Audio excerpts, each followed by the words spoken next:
Testing 1, 2, 3, 4, 5, 6, 7, 8, 9, 10. I'd like to talk about ulez, which is the ultra low emission zone. And there are several of the ulez sites in the United Kingdom. There is Edinburgh, Dundee, Aberdeen, Newcastle, Gateshead, and Bradford, Sheffield, and of course, London. The reason I think it's important that we need to talk about it is because I completely support, in principle, the idea about having clean air and about measures to move towards that by the council. However, I think the way that it's being implemented is not even across the population. I think it's actually quite punitive towards those that are on low income, and particularly those that can't afford to buy a new car, who are already struggling with the cost of living crisis. Now, I was picking up some solar panels and some wool for insulation for a camper van conversion in Bradford, or outside of sort of Yorkshire. And even though I wasn't actually anywhere near into the city centre of Bradford, and I was on the exchange, sort of the circular outside of the city, I got hit with a ulez traffic redemption, where I was supposed to pay a fine, or I was supposed to pay for usage beforehand. Now, I didn't see this at the time because I was driving and there were no signs that said I was entering a clean air zone. Otherwise, I would have found an alternate route. And to have that come through about a week and a half later, saying not only am I in breach of charging the original, £8-9 fine for Bradford, but because it's been delayed, I now owe nearly £200 in charges on the basis of the fact that I went into the clean air zone that wasn't, as far as I'm certainly aware, wasn't even marked that I was going into a clean air zone.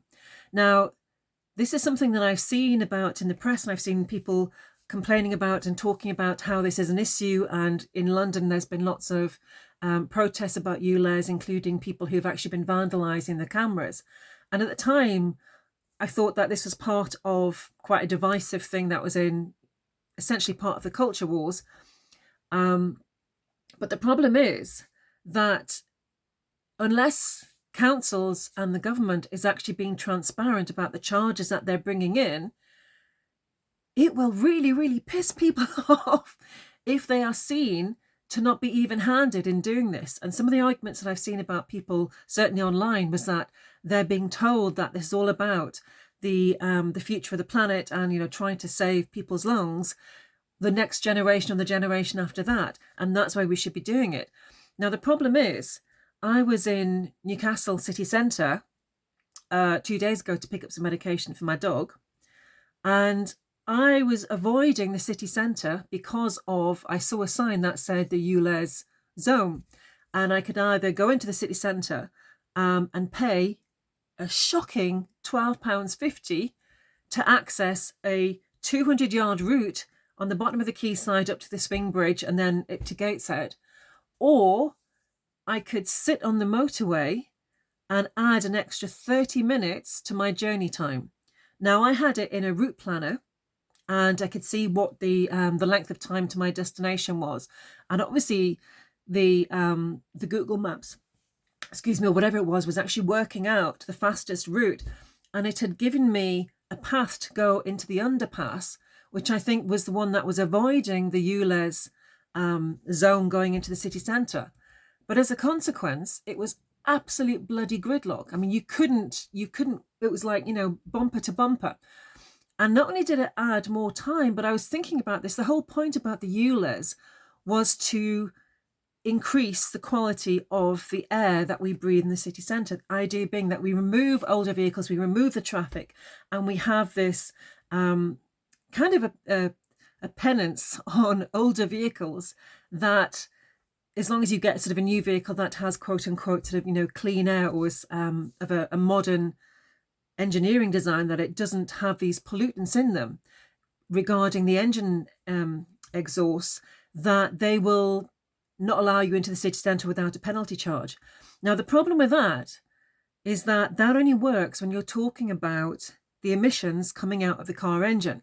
It doesn't talk about the other pollutants that happen when you have tyres breaking, when you have particulates coming up from the degradation of the tyres when they are, braking, in terms of like both the braking system of the car, and also in terms of the the all the other particles that are in the road and everything else that gets sort of thrown up as part of the other mechanics in the cars. Now, no matter what car you have, however new, even if it's completely electric, you will still have that problem of particulate pollution, because that happens because you've got rubber tires. Unless you're in a hover vehicle, that is going to happen, and that is going to be an issue in creating this additional pollution. And the other problem is, we have research on this, that when you have cars that are idling, they create more pollution than if they were actually just moving at a constant speed. Or I think the metric was 30 miles an hour. So I was looking at it and going, this is insane. We have all these cars that would have generally been around the upper centre of, Newcastle city centre, that are gridlocked into this sort of single pinch point underneath, because they don't want to get hit with a £12.50 a day charge by the council.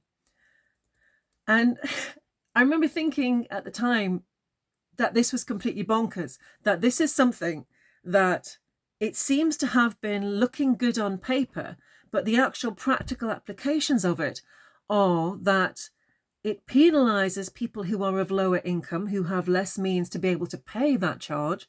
I know there are exemptions. I know there are for military vehicle and also for private hires. But the problem is, part of the essence of sustainability is that you don't replace everything that you got. You try and use what you have, and then you repair it, and then you fix it, and then you gradually, as that deteriorates, it then loses its sort of ability to be repaired, at which point you have to replace it. But the problem is that unless we are looking after older vehicles in a way that is controlling the amount of pollution that they're having, you're still going to have the same amount of particulates from the tyres that you get across every single vehicle. And I think that just seeing it actually in practice, because I only got my van right at the end of May. I haven't had a car for the last seven years, I think it is. I've been trying to use public transport. I've been trying to be as efficient and as economical and as sustainable as possible. But it reached a point where, because my dog was sick, it was taking so much time to get to different locations. I couldn't just go from A to B because of the network system that we have in Northumberland. I had to go into Newcastle, then out, and then back again. So something like what would be like a 5-minute trip to the beach was actually taking a 3-hour journey.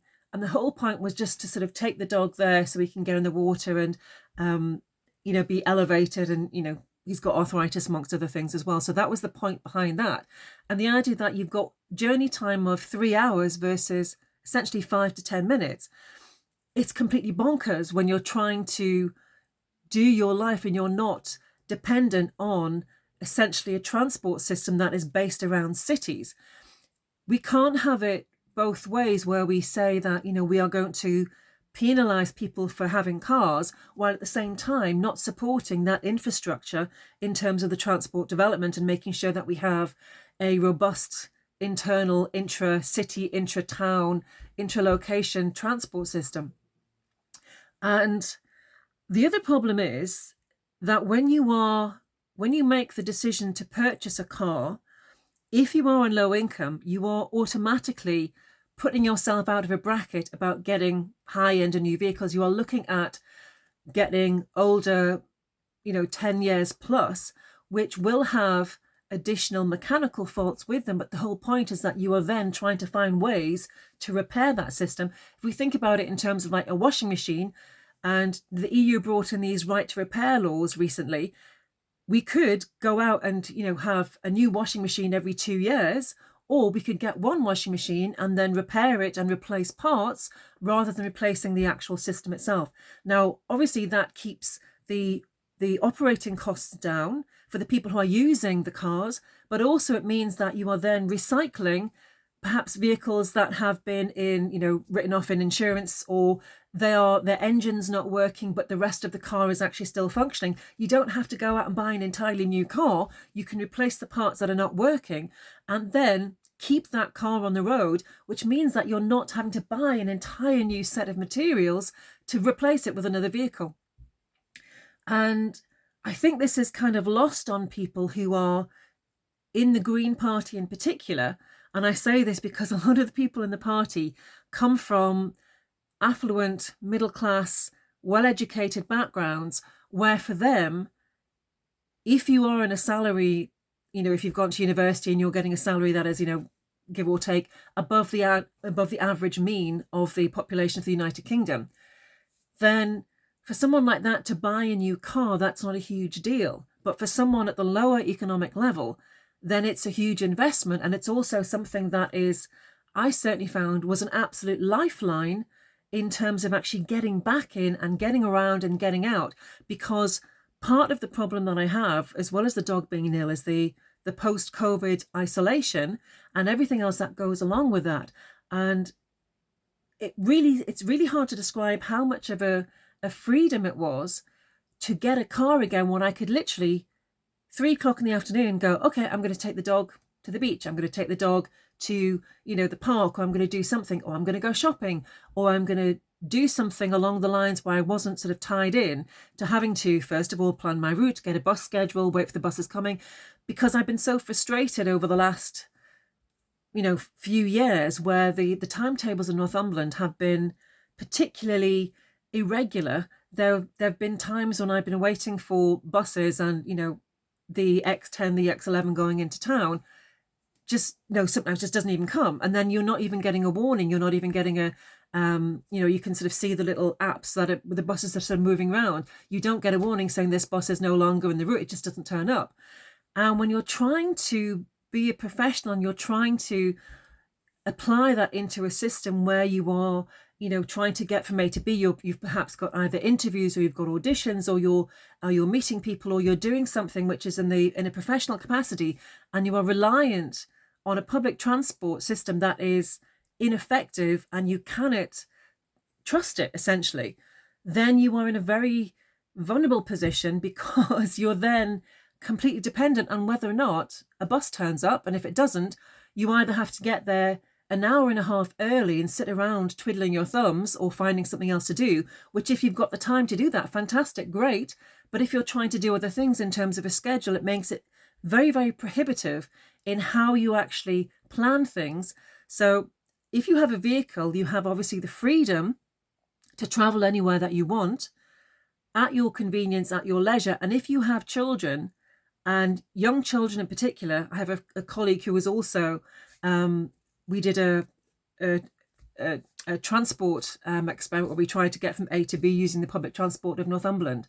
And if you've got a pram and a kid and you're going on the bus, if you've got, one, perhaps even two, or sometimes even three children, that can be an absolute nightmare. So the idea that we as a political party were trying to get people, and young mums in particular, to move away from, it's not just an issue of convenience, it's kind of like a safe space where you can retreat to inside a vehicle that is not interacting with other people, where you perhaps might get harassment. And I know that a lot of people who might be watching this won't understand that mentality, but I have been harassed on public transport many, many times, and I'd forgotten how safe I felt in a vehicle when it was just me, or just me and the dog, as opposed to how vulnerable you are when you are actually on open transport, where anyone, the granddad, can kind of come on. And that includes buses, that includes trains, and also technically planes, I suppose, but it's been a long time since I've actually been on a plane. But all of this comes into the feeling about, when we're having conversations about transport, it's actually unrealistic to put expectations on people who have already limited means with additional plans, without giving a thorough explanation about why this is being requested in the first place, with evidence, and showing that to people in a way that is transparent, and then making sure that we are making provisions so we're not penalising the ones on the lowest income. Because I am absolutely fuming that I think it was about a 200-yard journey cost me £12.50 from Newcastle City Council. Like, literally the bottom of the quayside up the swing bridge. And that was it. And I saw the sign going in and I saw the sign coming out. And I thought, you bugger, that is... I feel like I want to just sit in the car for like 6 hours to get my money's worth in the centre of Newcastle, just doing nothing. And at the same time of it causing that absolute bloody gridlock in the subway, which was, I think it was it wasn't the A19, but it was the one that sort of goes through the centre underneath the Swan House roundabout. You couldn't get moved. You couldn't get moved at all. And like I say, at the time, and this was the journey time was probably around about 40 minutes at about 3:45 on a Friday evening. So it was not even rush hour. It was coming into rush hour. And yeah, it was adding on 30 minutes to my journey time, which if I just went around the outside. I thought the map was faulty, actually. I couldn't understand it. And then I realised that's because of the clean air zone. So what people are doing is avoiding the toll charge of the clean air zone and making absolute gridlock in the city centre, idling where you can't move, spewing out more CO2 and more, particulates because they're, in very, very short braking patterns. And yeah, it's trying to work out the frustration about how that's actually been implemented and finding a way around to improve the system. And certainly in the cases of Bradford, to actually have the bloody signs up, because again, if you are legislating someone where they are getting a fine for doing something or for not doing something, you need to be absolutely transparent about what you are charging them and what their responsibility or the regulation are that you're trying to set. So that's what I have to say about the ulez. And I do think that we absolutely do need to focus on clean air in cities. I worked with Rosie Kissy-Deborah, who ran an amazing campaign regarding the Ella's Law and the her daughter's foundation that she set up. For those people who are not aware, her daughter Ella passed away when she was 10 years old through a asthma attack. And that was because of the place where they lived and the pollution that she was exposed to on a daily basis. Now, the important thing with the coroner's report on her daughter's death was that it was the first case to actually have pollution recorded as the reason for the death. Now, this should have made international headlines, and it did in some corners, but a lot of people, even within sort of the environmental movement, didn't realise the implications of this case. And that in itself, the fact that you had air pollution was an exacerbating factor in the death of a young child, should have been something that we all could have woken up to and really sort of done something and taken that on board. And this was January 2022, and I think this when this happened, when actually sort of the coroner's investigation was actually moving forward. So there is a reason behind doing all this, but unless we're completely transparent and saying, well, look, this is the impact and this is how it happens, and we are, when we're advocating for these changes to be happening in society, that we are explicit about how it can be implemented, because when they are badly implemented, it just looks absolutely shit. It just looks like we don't know what we're doing as part of the environmental movement. It looks like we are, quite frankly, taking the piss out of people. And the other problem is that when it is made as such a punitively high fine, I mean, the Newcastle City Council is £12.50. Now, that is on a par with London. The lowest that I saw as a tariff elsewhere in the country was £8. Now, when you have the City Council, I think there's previously been issues about raising charges over people going into bus lanes and everything else. And I know that there's a lot of complaints around Newcastle City Council about how they have actually activated that. So there's a lot of frustration from drivers who are looking at that saying, well, look, you have a county council who haven't managed their budget. All they're doing now is penalising motorists by trying to raise funds through, charging motorists for going into a bus lane and charging motorists for, going into the clean air zone. And that's what we absolutely have to avoid, because we need to be getting everyone on board with what is happening with the climate crisis. And I'm starting to use a change of language. I started to use climate destabilisation, because I think the word change doesn't quite get across to people what is actually happening. It's not just weather patterns that are changing. It's not just the climate that is changing. What we're doing is making everything destabilize so that it's very, very difficult to predict. Now, getting that across to people who are on low income, who just want to go into town either for shopping or for meetings or whatever it is, and who want to take their car in without getting a £12.50 fine, we need to make public transport accessible and affordable and convenient. And the idea that we have a bus service in Northumberland that, may turn up, may not turn up. And if you have an appointment that you need to get to, well, then tough shit if it doesn't turn up. So these are the issues that I think we need to talk about. And I think people have valid concerns over the camera monitoring and perhaps the invasion of privacy that is seen as being a sort of a heightened surveillance. They're monitoring people coming in. All of this is done automatically. You have a screen cap of your vehicles that is taken out, and it's automatically on the registration system. It's automatically sent to DVLA. They automatically send the letter through. Everything is automatic. And I think, again, that in itself is sort of a very punitive system where there is very little chance to opt out to provide evidence, because if even within the time frame you have, I think it's 14 days, and then it accelerates into a collections claim. So again, I understand, coming from the background that I do in terms of environment sustainability, why this is a sensitive issue. So in summing up, my feelings are, I think that in principle it's a good thing, but we have to absolutely make sure that when we implement it, we do these kind of projects with complete transparency and with fairness to people who just can't afford to go out and just buy a new car just because there's a new model coming in, or because someone says, oh, we're going to phase out all the diesel vehicles by 2030 or 35, or whatever the date is that they've now changed to accommodate that. Because there's an awful lot of people in the population can't afford to do that. And I also think there's an argument from a sustainability perspective that we literally should be running some of these vehicles into the ground and being aware that the particulates that are coming off a 20-year-old vehicle have the same amount of tyre particulates that are coming off a brand new Tesla.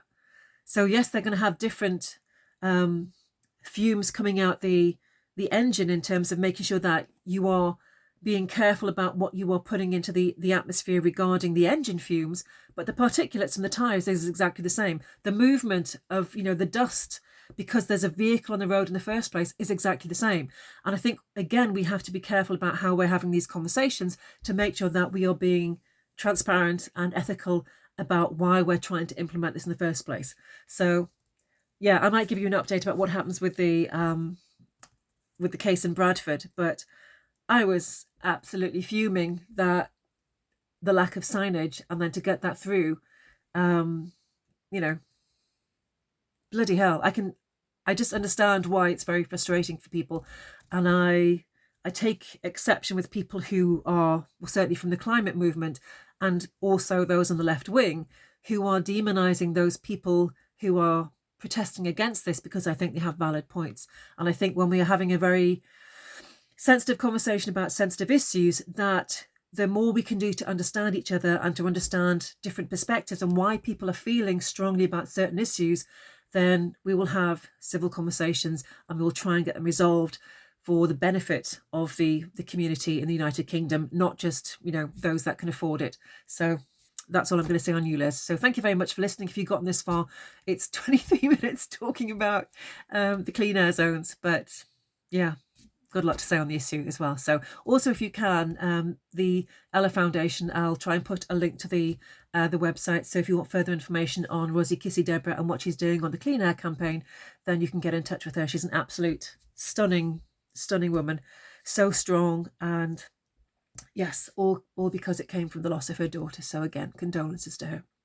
Thank you very much.